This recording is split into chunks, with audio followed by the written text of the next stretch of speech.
ఇప్పుడు భారత ముందున్న లక్ష్యం ఏంటి? భారతదేశం ముందున్న లక్ష్యం మరింతగా ముఖ్యంగా తీవ్రవాదులు విజయం సాధించకూడదు. తీవ్రవాదులు విజయం సాధించకూడదంటే ప్రభుత్వము ప్రజలు చేయాల్సిన పని ఏంటి?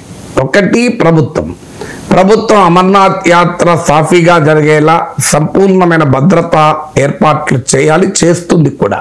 ఆల్రెడీ ప్రధానమంత్రి సౌదీ అరేబియా నుంచి హోంమంత్రిని ఆదేశించాడు. హోంమంత్రి చాలా హై లెవెల్ రివ్యూ మీటింగ్ ఢిల్లీలో జరిపారు. దీనికి intelligence bureau chief, home secretary చాలా మంది వచ్చారు. బిఎస్ఎఫ్ ఎయిర్క్రాఫ్ట్ లో ఇప్పుడు నేను మాట్లాడుతున్న సమయంలో శ్రీనగర్లో దిగారు. సో అక్కడ ముఖ్యమంత్రి ఇతర అధికారులతో చర్చలు జరుపుతున్నారు. సో చాలా ఇమీడియట్ గా కేంద్ర రాష్ట్ర ప్రభుత్వాలు సెక్యూరిటీని బీఫప్ చేసి అమర్నాథ్ యాత్రకు ఆటంకం జరగకుండా భక్తులకు ఒక కాన్ఫిడెన్స్ క్రియేట్ చేయడం. ఆల్రెడీ పహల్గాం మొత్తం వెకేట్ చేయించారు. నిన్నటి దాకా పహల్గాంలో రూమ్ దొరకడం కష్టంగా ఉండే అంతమంది పర్యాటకులు. సో ఇవాళ పరిస్థితి ఏంటి? పహల్గాం మొత్తాన్ని ఒకవైపు పర్యాటకులే ఖాళీ చేశారు, మరోవైపు సెక్యూరిటీ ఫోర్స్ కూడా ఖాళీ చేశారు. ఎందుకంటే ఈ ముగ్గురు తీవ్రవాదులు ఈ దుర్మార్గానికి పాల్పడి ఆ ముగ్గురు అక్కడే ఉన్నారు. ఆ దరిద్రులు మళ్ళీ ఎవరిపైనైనా మళ్ళీ దాడి చేయవచ్చు కనుక ముందు ఆ ముగ్గురిని అంతం చేయడం లక్ష్యం కనుక ఆ ముగ్గురిని అంతం చేసే లక్ష్యంలో సెక్యూరిటీ ఫోర్స్ పనిచేస్తున్నాయి కనుక మళ్ళీ ఒక ఇన్సిడెంట్ జరగకుండా టూరిస్టులందరినీ ఖాళీ చేశారు. సో ప్రభుత్వం ఈ సెక్యూరిటీని బీఫప్ చేయడము ద్వారా నార్మల్సీని క్రియేట్ చేయడం. తీవ్రవాదుల లక్ష్యం ఎప్పుడైనా ఉంటుంది ఏంటంటే పరిస్థితులు నార్మల్ కాకూడదు అని కోరుకుంటారు. పరిస్థితులు నార్మల్ గా మార్చడమే తీవ్రవాదుల పైన మొదటి దాడి. ఇది మొదటిది. రెండవది, నా హైడ్రేషన్ కోసం I just trust one thing, ఫుల్గా వాటర్ ఉండే కంట్రీ డిలైట్ వల్ల పొలాచి కోకోనట్స్. సో ఇప్పుడే కంట్రీ డిలైట్ యాప్ డౌన్లోడ్ చేసుకొని ఆర్డర్ చేయండి.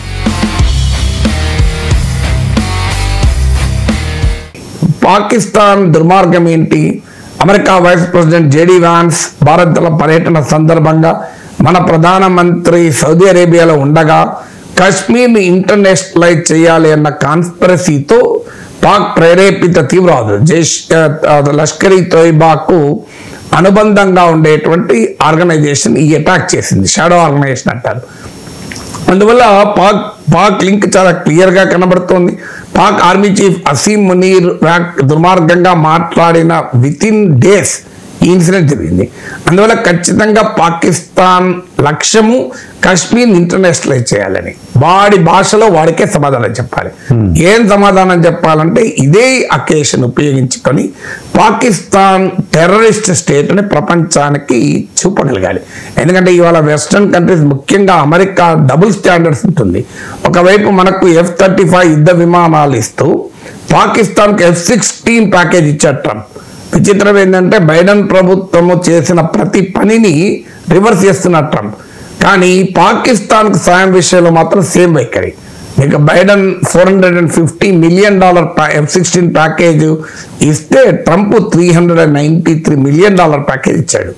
సో దేనికి F-16లతో తీవ్రవాదుల పైన యుద్ధం చేస్తారు పాకిస్తాన్. ఎవరిని పిచ్చోళ్ళని చేయదలుచుకున్నాడు అమెరికా. సో F-16లతో తీవ్రవాదుల మీద దాడి చేస్తారు. ఎవడైనా మన అభినందన్ వర్తమాన్ పైన అటాక్ జరిగినప్పుడు చూడలేదు. మన బాలాకోట్ స్ట్రైక్స్ అప్పుడు ఇండియా పైన F-16 వాడాడు. సో అందువల్ల ఈ వెస్టర్న్ డూప్లిసిటీ డబుల్ స్టాండర్డ్స్ ఉంది టెర్రరిజం విషయంలో. వారికి కాశ్మీర్ టెర్రరిస్ట్ ఒక రకంగా కనబడతాడు, కందహార్లో టెర్రరిస్ట్ ఇంకో రకంగా కనబడతాడు. అందువల్ల ఈ అకేషన్ ఉపయోగించుకొని పాకిస్తాన్ చైనా నెక్సెస్ ఉంది, పాకిస్తాన్ అమెరికా నెక్సెస్ ఉంది. పాకిస్తాన్ను ఎక్స్పోజ్ చేయాలి. ఇది ప్రభుత్వం చేయాల్సిన పని. ప్రజలు చేయాల్సిన పని ఏంటంటే తీవ్రవాదుల లక్ష్యం ఏంటి? మతపరమైన ప్రదేశాలను టార్గెట్ చేస్తారు. అక్షర్ధాంపై దాడి చూసాం మనం. వాళ్ళు ఎక్కడైనా మీరు చూడండి, తీవ్రవాదులు ఎప్పుడు కూడా పుణ్యక్షేత్రాలని మతపరమైన ప్రాధాన్యత కలిగిన క్షేత్రాలపైన అటాక్ చేస్తారు. ఎందుకంటే మతపరమైన విభజన తెచ్చి మత విద్వేషాలు రగిలించి సమాజాన్ని నిట్ట నిలువున మతం పేరిట చీల్చి పబ్బం కలపాలని. అందువల్ల ఆ అవకాశం ఎట్టి పరిస్థితుల్లో భారతదేశంలో ప్రజలు ఇవ్వకూడదు. భారతదేశంలో ప్రజలు ఇది భారతదేశం పైన దాడి. సో తీవ్రవాదానికి మతం లేదు. తీవ్రవాదులు వారి కాన్స్పిరసీ ఒకటే. అందువల్ల తీవ్రవాదాన్ని తీవ్రవాదంగానే చూసి భారతీయ సమాజం ఐక్యంగా దీన్ని ఎదుర్కోవాలి. ఎందుకంటే తీవ్రవాద లక్ష్యం ఏంటి? ప్రజల్ని విభజించాలి. అందువల్ల మనం విడిపోతే, మనం విద్వేషాగ్ని రగిలించుకుంటే తీవ్రవాదుల పబ్బం గడుస్తుంది. అందువల్ల దాన్ని ఎట్టి పరిస్థితుల్లో మనకు అవకాశం వద్దు. మూడవది, కాశ్మీర్ ప్రజల్ని భారతదేశం వారి హృదయాలను గెలుచుకోవాలి. ఎందుకు అంటే ఇది కేవలం భారత్ పైన, కాశ్మీరేతర భారత్ పైన మాత్రమే దాడి కాదు, కాశ్మీర్తో కూడిన భారత్ పైన దాడి, కాశ్మీర్ సహిత భారత్ పైన దాడి. ఇలా టూరిస్టులను ఆపితే ఎవరికి నష్టం? భారతదేశం నష్టమా? ఆంధ్రప్రదేశ్ నష్టమా? తెలంగాణ నష్టమా? జమ్మూ కాశ్మీర్కే నష్టం కదా. ఇలా వాళ్ళ ఎకానమీ దెబ్బతింటుంది కదా.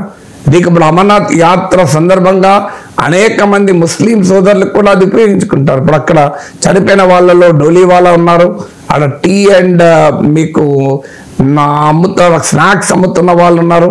సో వాళ్ళని కూడా చంపేస్తారు కదా. సో అందువల్ల ఎవరికి వాళ్ళ ఉపాధిని దెబ్బతీస్తున్నారు కదా. జమ్మూ కాశ్మీర్ ప్రజల జీవనోపాధిని దెబ్బతీస్తున్నారు కదా. అందువల్ల జమ్మూ కాశ్మీర్ ప్రజల్ని తీవ్రవాదాన్ని వేరు చేయగలగాలి. ఎప్పుడైనా టెర్రరిస్టులను ఎదిరించడం అంటే ప్రజల నుంచి వాళ్ళని ఏలియనేట్ చేయాలి, ప్రజలను ఓన్ చేసుకొని తీవ్రవాదులను ప్రజల నుంచి వేరు చేసి అటాక్ చేయగలగాలి. అందువల్ల ఇది ఒక బిగ్ అటాక్. ఇప్పటికిప్పుడు రాజకీయపరమైన విమర్శలకు తావు లేకుండా ప్రజలు, రాజకీయ వ్యవస్థ ఐక్యంగా ఈ క్రైసిస్ సిచ్యువేషన్ ఎదుర్కోవాలి. అందరము ప్రభుత్వం చేసే చర్యల్ని సమర్థించాల్సిన సమయం ఇది. When it comes to attack on nation, పార్టీలు లేవు, మతాలు లేవు, కులాలు లేవు, భాషలు లేవు, ప్రాంతాలు లేవు, భారతీయులంతా ఒకటే. అందువల్ల ఇది భారతదేశం పైన దాడి, భారతీయులంతా ఐక్యంగా ఎదుర్కోవాలి.